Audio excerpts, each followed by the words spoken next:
السلام عليكم ورحمة الله وبركاته. عاملين ايه يا حبايبي؟ وحشني جدا جدا من الفيديو اللي فات.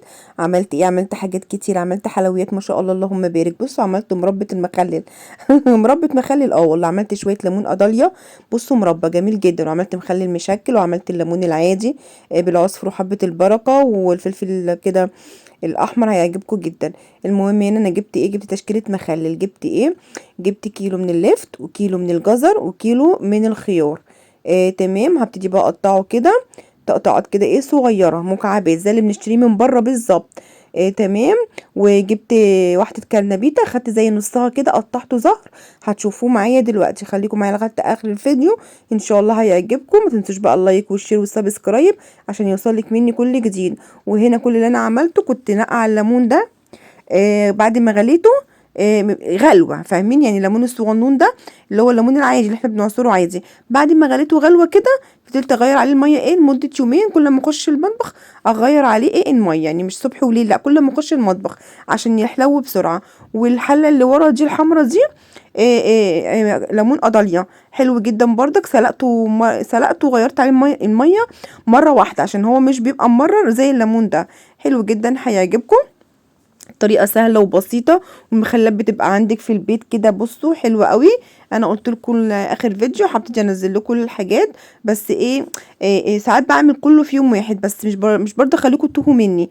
قلت يعني انزل لكم كده حاجه حاجه بحيث ان تبقوا مركزين معايا. تمام. والفيديو كمان ما يطولش عليكم. الخيار ده صغير وناشف، مش كبير وطريه. لازم الخياره تكون ناشفه عشان تعيش معاكي في المخلل وتبقى مقرمشه وحلوه. بصي كميه المخلل زي ما قلت لك: كيلو جزر، كيلو لفت، كيلو خيار. بصي ودي يعني بتاع نص او اقل من نص كرنبيته. كرنبيته كانت ب10 جنيه، بس ما شاء الله لا قوه الا بالله كانت مكبسه. خدت منها الحبه الحلوين دول قطعته زهرات صغنونه. ما سلقتش الكرنبيت يا غدا، لا ما تسلقوهوش مخلل. عجبني ني اكتر، جميل وبيقرقش كده مع المخلل، وبياخد نفس السوا بتاع الخيار والجزر واللفت. ما تقلقيش. معانا هنا فلفل احمر كوبي، رومي، الوان اللي يعجبك بس يكون احمر. بارد بقى حامي براحتك. انا عملته بارد عشان الولاد وباباهم. تمام. ضربته كده في الخلاط، احطه على المخلل، بيدي شكل، بيدي طعم، بيدي لون. تمام. انا هنا مش هستخدم النهارده البنجر، انا هسيب المخلل على لونه وردي عشان ما يحمرليش الجزر قوي، ما يحمرليش الخيار قوي، ما يحمرليش الكرنبيت قوي. يبقى لونه وردي كده حلو. تمام. البابريكا والفلفل الاحمر هيديني لون حلو للمخلل. تمام. بصوا حطيت بقى هنا كده بعد ما خرطت كله على بعضه، حطيت بقى حوالي 4 قرون من الفلفل الاحمر الرومي. تمام. وقلبتهم كويس جدا. هبتدي اعبيه في البرطمانات. لحد دلوقتي الخطوه سهله وبسيطه، هو اصلا كله على بعض سهل وبسيط ان شاء الله. هبتدي كده يعني هعبيه في البرطمانات. تمام.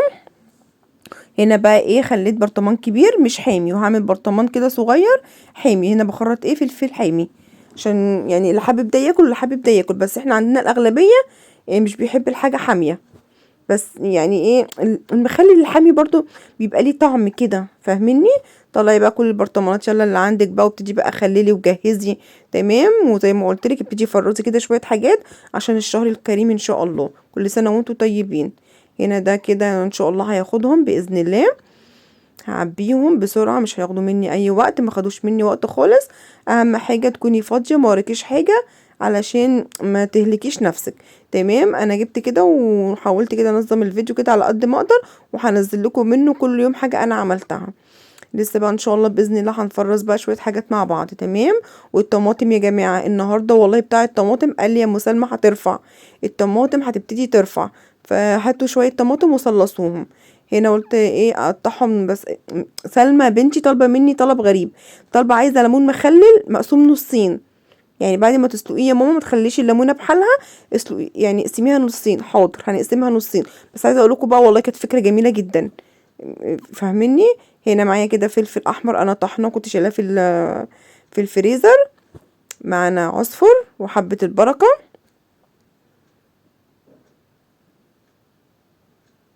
هاتي الكميه اللي انت عايزاها براحتك خالص. تمام. انا ال4 كيلو ليمون خدوا ب5 جنيه عصفر، وب5 جنيه حبه البركه. دول 4 كيلو ليمون. تمام. بصوا قلبت بقى شويه كده. بعد ما قطعت الليمون نصين، يعني الليمون ده مسلوق ومتغير عليه صبح وليل، او كل ما اخش المطبخ انا كنت بغير عليه بصراحه عشان يستوى بسرعه. يا دوبك سلقته سلقه واحده، ما سبتهوش يغلى على النار، لا يا دوبك اتسلق مني، وفضلت اغير عليه الميه. تمام. لمده يومين كده كل ما اخش اغير عليه الميه. وبعد كده قسمت الليمونه نصين وحطيتها بقى في البرطمان كده، حطيت عليه قبل ما احطها في البرطمان حطيت عليها فلفل احمر مطحون، وحطيت عليها ب5 جنيه، دول 4 كيلو ليمون، حطيت ب5 جنيه عصفر، ب5 جنيه حبة البركة. تيجي كده اقلب كده كله مع بعض. ولحد دلوقتي لسه ما حطيتش الملح، انا يا دوبك رصيت المخللات في البرطمان بس. خليكي معايا واحدة واحدة عشان ما تتوهيش مني.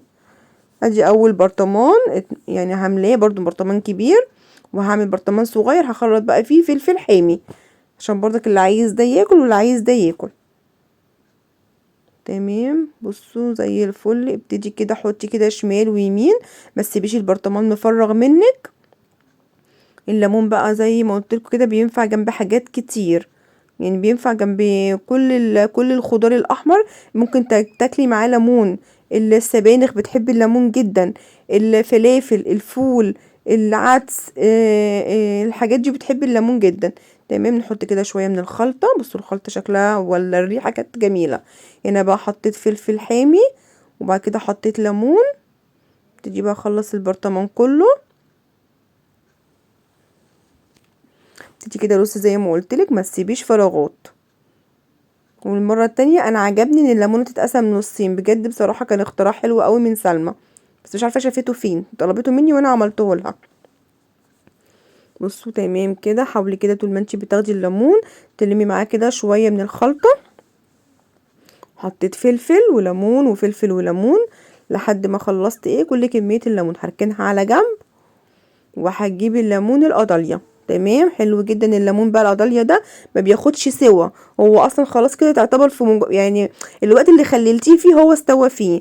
كنت برضك سلقاه كده سلقه، بس مش غبوش على النار كتير، يا دوبك بس يغلي كده غلوتين. وتجي بقى قطعيه كده بطريقه عشوائيه خالص، عارفه عامل زي ما تكوني خللتي مربى. بصوا بقطعه طريقه عشوائيه خالص. عندي مامتي الله يديها الصحه والعافيه بتعشق الليمون ده، بتحبه جدا، ممكن تاكله كده بالعيش. حطيته في نفس الصينيه اللي كان فيها الخلطه بتاعه الليمون الاولاني، عادي خالص مفيش مشكله. تجي بقى كده قطعه تعطيه كده، يعني بصوا يعني عشوائي بالطريقه اللي تعجبك، مربعات بقى، كروهات، نصين، اي حاجه على ايدك تقطعي، على الصينيه تقطعي. بوريكي التقطيع بتاعه زي الفل. كانت ريحته حلوه جدا ومش ممرر زي التاني، لا ما بيبقاش ممرر، بيبقى طعمه حلو قوي. بس نقطع كده. ده ملحه هنحطه عليه على طول، ما بيتعملوش ميه بملح. خلصت. كنت شايله بس كده معلقه كبيره من العصفر. تمام. ولخبطت بقى كده عليه شويه فلفل برضو مطحونين، فلفل ده مش حامي. ونقلب كده كويس جدا. شايفين هو منزل زي ماده لزجه كده حلوه جدا. ونحط عليه دول 2 كيلو من الليمون، حطيت عليهم نص كيس من الملح، نص كيس ملح خشن، بس تعمل ملح خشن. وابتدي بقى اقلب كده كله مع بعض الخلطه دي، وابتدي اعبيها في علبه لان هو بيتاكل على طول، يعني ممكن تاكلي منه حالا.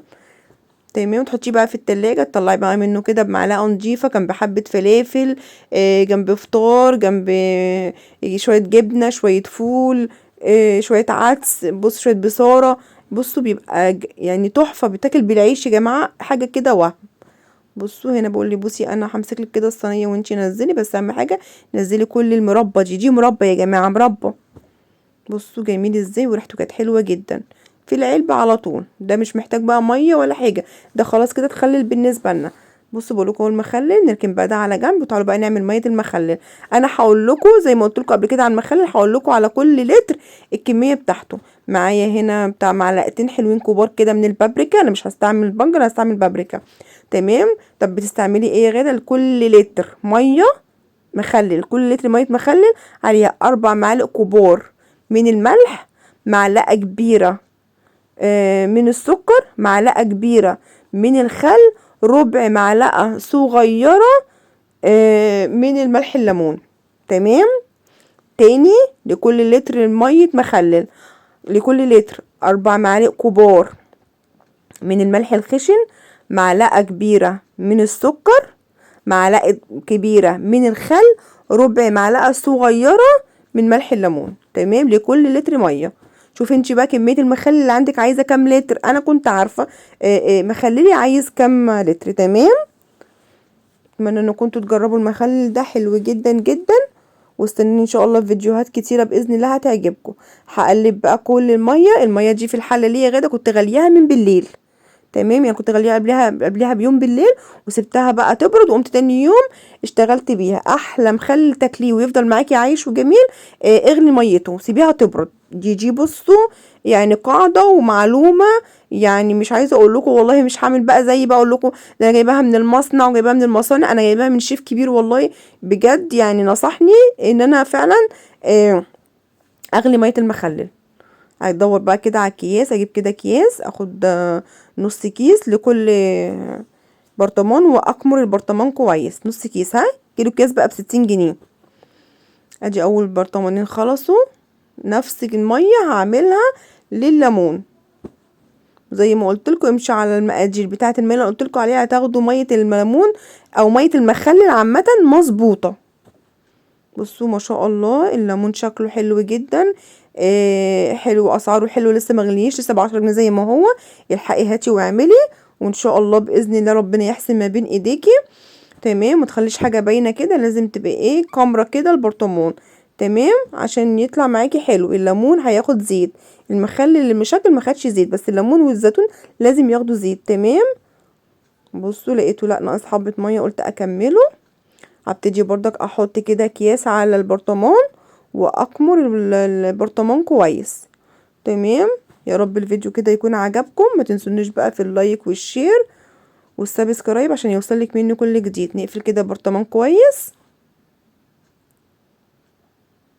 زي الفل. اهم حاجه يا جماعه اللايك، انا بلاقي المشاهدات عاليه جدا بس اللايكات قليله، يعني حطش اللايك.